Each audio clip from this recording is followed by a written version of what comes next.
আব্বা, আপনি আমার বাড়িতে আসছেন আব্বা, আমি খুব খুশি হয়েছি আব্বা। তুমি আমারে খবর দিছো, তাছাড়া কয়দিন পরে তুমি মরে যাবা।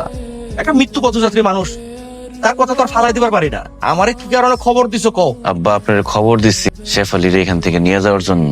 শেফালিরে আমি আমার বাড়িতে কি লেগে লয়ে যাবো? আমি শেফালিরে ভালোবেসে বিয়ে করছি বলে আপনি আমাদের বিয়েটা মাইনা নেন নাই, আমারে জামাই হিসেবে মাইনা নেন নাই।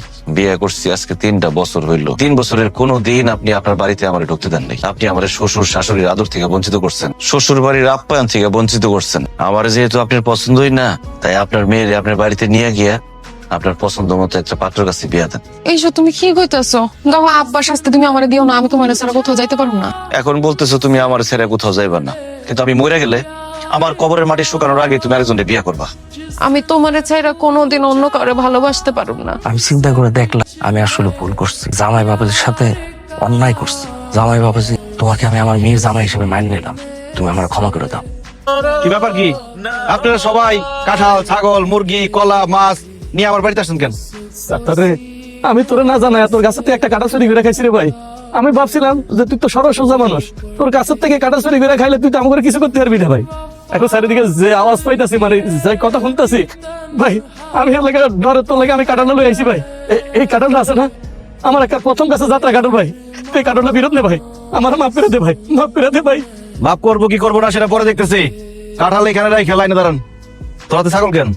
সত্তার ভাই, তোমার মনে আছে তুমি একটা ছাগল ঘাস খাওয়ার লাগে মাঠে বাঁধতে রাখছিলে, পরে যাই দেখো ছাগলটা নাই। আর ওই ছাগলটা আমি অনেক ভালোবাসতাম, ছাগলের লিগে এখন আমার খুব কষ্ট হয়। ছাগলটা মাঠে বাঁধতে রাখছিলাম, তোরে কইছিলাম একটু দেখে রাখিস। আরে ছাগলটা রে শিয়ালে খাওয়া ফেলাইছি। ভাই ওই ছাগল শিয়ালে খাই নাই, ওই ছাগল আমি চুরি করে বাজারে বিক্রি করছি ভাই। তখন আমি বুঝতে পারছি আমি কত ভুল করছি, কত পাপ করছি। এর লেগা এই যে শুধু ছাগল না, লগে অনেকটা বাচ্চা, সেটা আমি ফেরত দিয়েছি ভাই। ভাই এই ছাগলটা ফেরত দিয়া আমার মাফ করে দেন ভাই, এই কাজটা করা আমার ঠিক হয় নাই ভাই। বাইন্দা রাখ ছাগল, বাইন্দা পিছনে দাঁড়া। কিরে হাতে মুরগি কেন? সাত্তার ভাই, আপনার খোয়ার থেকে কয়দিন আগে একটা মুরগি চুরি কইরা আমরা বন্ধুরা মিলে পিকনিক খাইছিলাম, এই মুরগি দুটো নিয়ে আমারে মাফ করে দেন। রাখ লাইনে দাঁড়া। আপনার হাতে তো কিছুই নাই, আপনি আসছেন কেন?